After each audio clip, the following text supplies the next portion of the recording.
Welcome back to Raven's Fandom Rewind, where pop culture sins are laid bare faster than you can say spice melange.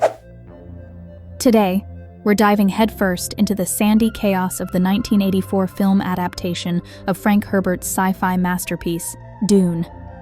Yes, the movie that managed to confuse both hardcore fans and casual viewers like a spice-induced fever dream. So buckle up, because we're about to dig through the dunes and uncover what went right, what went horribly wrong, and everything in between. Let's kick things off with a quick recap. Imagine this. A boy named Paul Atreides inherits a mess of intergalactic politics, a deadly desert planet, and a revenge plot thicker than sandstorm visibility. Add in spice, a substance that's part space fuel, part trippy hallucinogen, and sprinkle in some giant worms that look like they moonlighted as vacuum cleaner prototypes.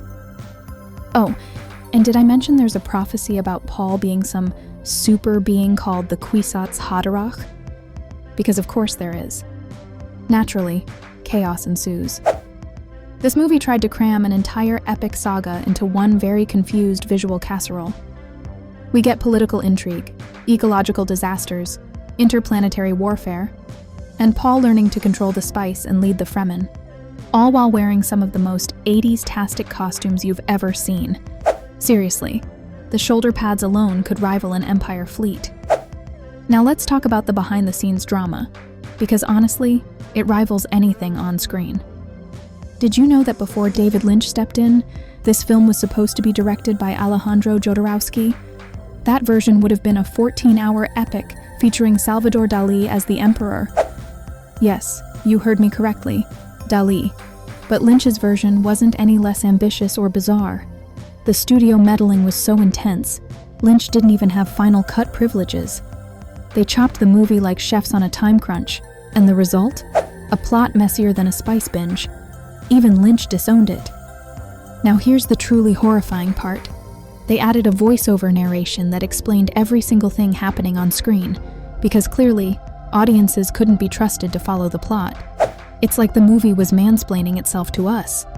But despite its flaws, and there are many, there's something strangely lovable about this disaster piece. The set design is gorgeous, the sandworms are iconic, and the epic soundtracks by Toto? Absolutely, unironically banging. Yes, the guys who sang Africa also did the music for Dune. You can't make this stuff up. However, let's be brutally honest.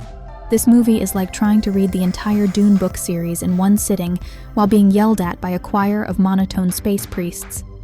It's overwhelming, it's weird, and yet, you kind of want to see how it ends. Fun fact, Kyle MacLachlan, who plays Paul, went on to work with Lynch again in Twin Peaks, creating some serious "what year is this" energy for any Dune and Peaks crossover theorists out there. Meanwhile, Sting as Fade Routha struts around the movie in what can only be described as space underwear.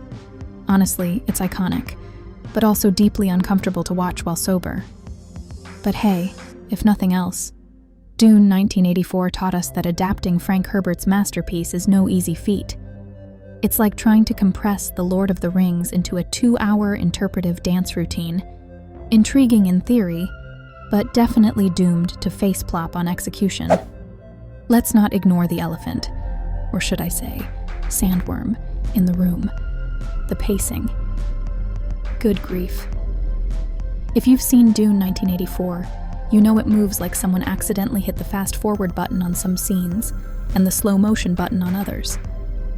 One moment you're watching Paul's internal struggle, and then bam, he's riding a worm into battle like it's no big deal. Blink, and you'll miss half the plot. Close your eyes, and somehow you still won't miss the endless exposition dumps. In the end, while Dune 1984 is far from perfect, it's far from coherent even. It's undeniably a cult classic. It's the cinematic equivalent of a broken clock, wrong most of the time, but right enough to be oddly endearing. So if you're in for a wild, campy sci-fi ride that's the polar opposite of Denis Villeneuve's polished adaptation, give it a whirl. Just don't forget your spice and your patience.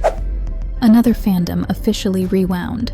I'm Raven Witchwood, your favorite snarky ginger nerd, proving that nerding out with style beats getting lost in a desert of confusion.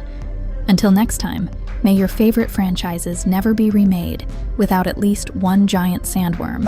And remember, it's not bad, it's ambitious. See you soon.